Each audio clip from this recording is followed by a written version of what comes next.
We are starting with this case. Let us analyze this case as per the Factories Act.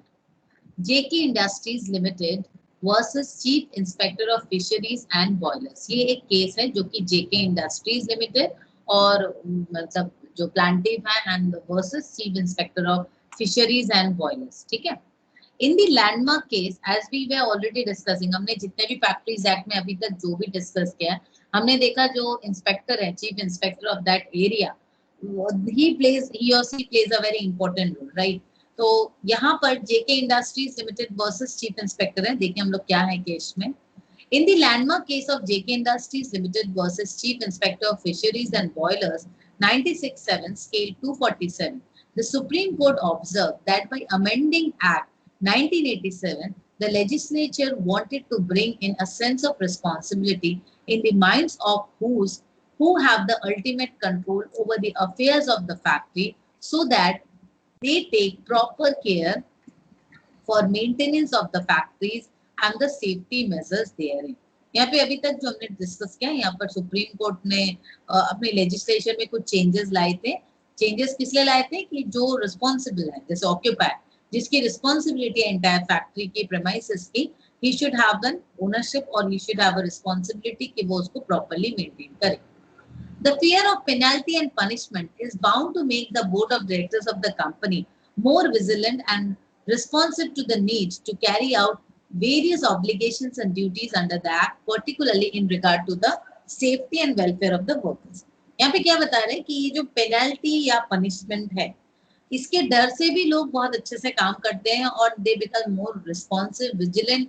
उन लोग ध्यान देते हैं इन चीजों पे, जिसपे क्या होता था पहले तो कोई ध्यान भी नहीं देता था इतने ज्यादा. वर्कर सेफ्टी या वर्कर्स है नहीं है कोई मतलब नहीं है, पैसे दे रहे काम कराओ, इस टाइप की एक मेंटालिटी थी. सो धीरे धीरे सुप्रीम कोर्ट ने कुछ कुछ डिसीजंस लिए. तो जैसे यहाँ पे बता रहे हैं कि fear of penalty and punishment, तो पेनल्टी और पनिशमेंट जो है this is making a sense. और ज्यादा बोर्ड ऑफ डायरेक्टर्स या कंपनी के जो प्रोमोटर्स या ओनर साइड से आप देखो, they are becoming more responsive. वो ज्यादा रिस्पॉन्सिव हो रहे हैं towards their duty and carry out the obligations and duties under the act, particularly in regard to safety and welfare of the workers, right?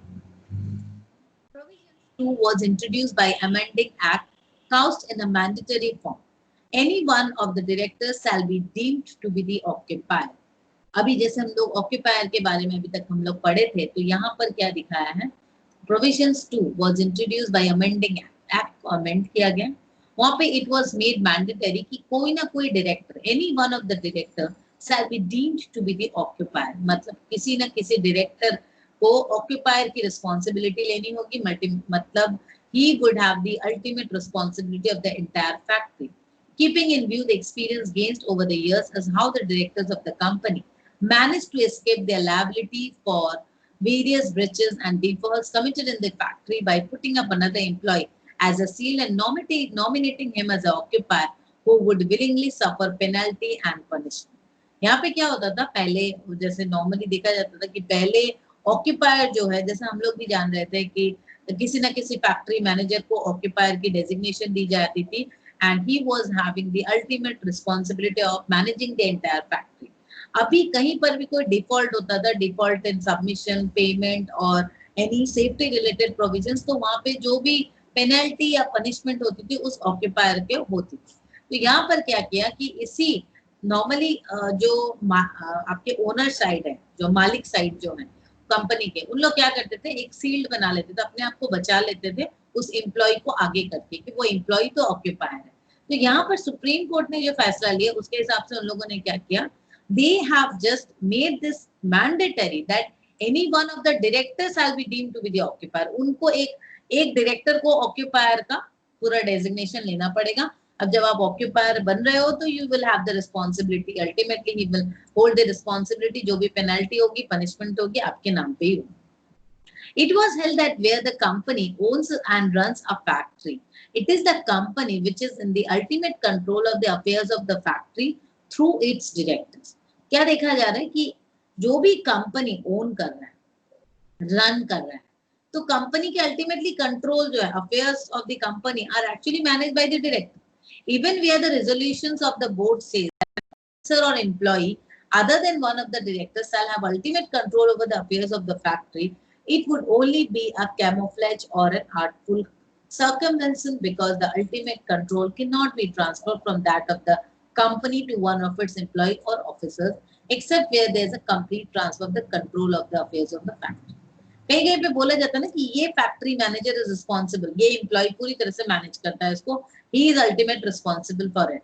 हमने separate entity का concept भी पढ़ा है, that owner has got separate entity from its company और own business has got separate entity apart from its owner.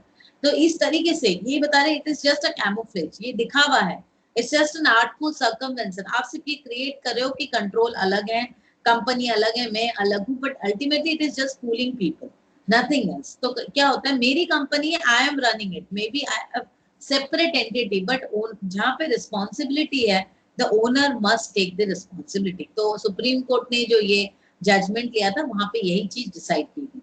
An occupier of the factory in the case of a company must मतलब क्या बता रहा है, in the case of a company an occupier of the factory must necessarily be any of its director who shall be so notified for the purposes of the Factories Act. Such an occupier cannot be any other employee of the company or the factory. इसका मतलब occupier कोई भी नहीं हो सकता है, can be any other employee of the company of the factory. कोई भी employee या कोई भी कंपनी का कोई भी आदमी को occupier नहीं बताया जा सकता.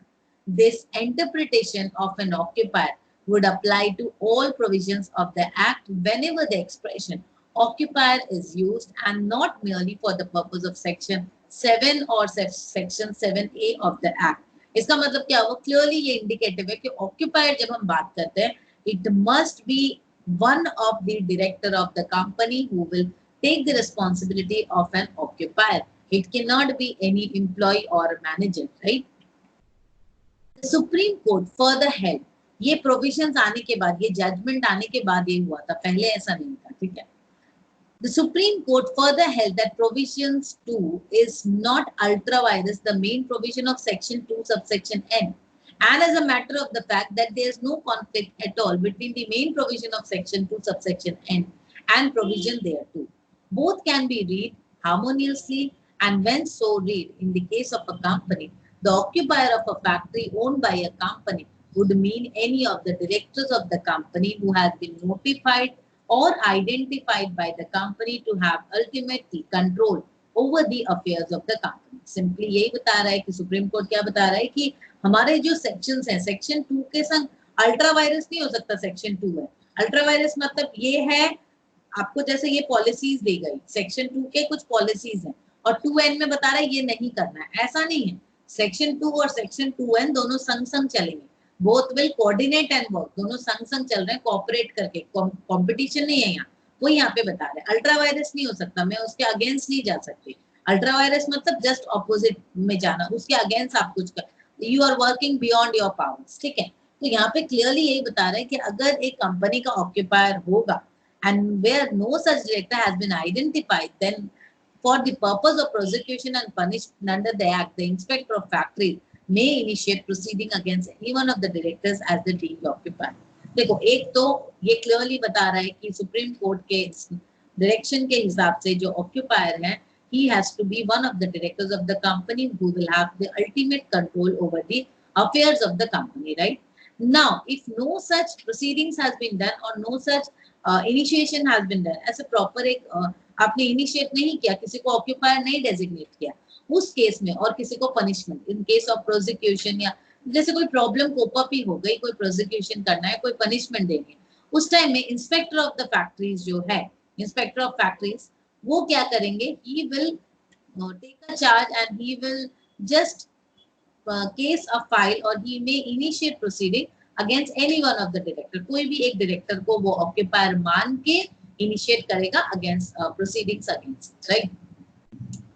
The Supreme Court further held that there is nothing unreasonable in fixing the liability on a director of a company and making him responsible for compliance with the provisions of the Act and the rules made thereunder, and laying down that if there is contravention under the provision of the Act or an offence is committed under the Act, the notified director, and in the absence of the notification, any one of the director of the company shall be prosecuted and shall be liable to be punished as the deemed occupier.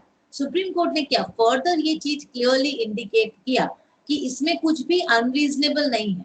अगर हम company के किसी भी director को इसके लिए responsible मान, देखिए ये कंपनी हमारी है, मैं शेयर होल्डर हूँ, आप शेयर होल्डर हो, और या हम लोग 4-5 लोग शेयर होल्डर हैं, या इन्वेस्टर हैं कंपनी की, या मैं कंपनी के मालिक हूँ, कुछ भी कोई भी केस में अगर कंपनी चल रही है तो कंपनी का entire control of affair has to be in my charge only. मेरे नोटिफिकेशन के बाहर तो कुछ नहीं है, मेरे ध्यान के बाहर तो कुछ है नहीं, मुझे मेरी जानकारी में तो है ही।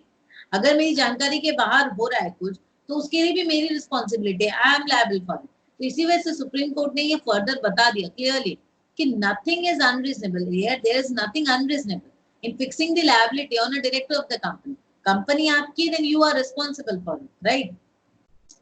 The restriction imposed by provision, if at all it may be called a restriction, has a direct nexus with the object sought to be achieved and is therefore a reasonable restriction within the meaning of clause 6 of the Article 19, provision 2 to section 2n, and thus not ultra vires Article 19, subsection 1 clause G of the Constitution। ये clearly बता रहा है कि आपके जो भी restriction impose किए गए बाय प्रोविजन 2, जो भी रेस्ट्रिक्शन दिए गए हैं उसका क्लियरली कनेक्शन है, और इसमें रीजनेबल जो रेस्ट्रिक्शंस हैं they are all covered under the meaning of clause 6 of the article 19 provision 2 to section 2 subsection n is thus not ultra virus article section 19 subsection 1 clause g of the constitution। तो यहाँ पर जो section 19 subsection 1 clause g of the constitution कहता है कि जो occupier है उसकी सारी रिस्पॉन्सिबिलिटीज हैं,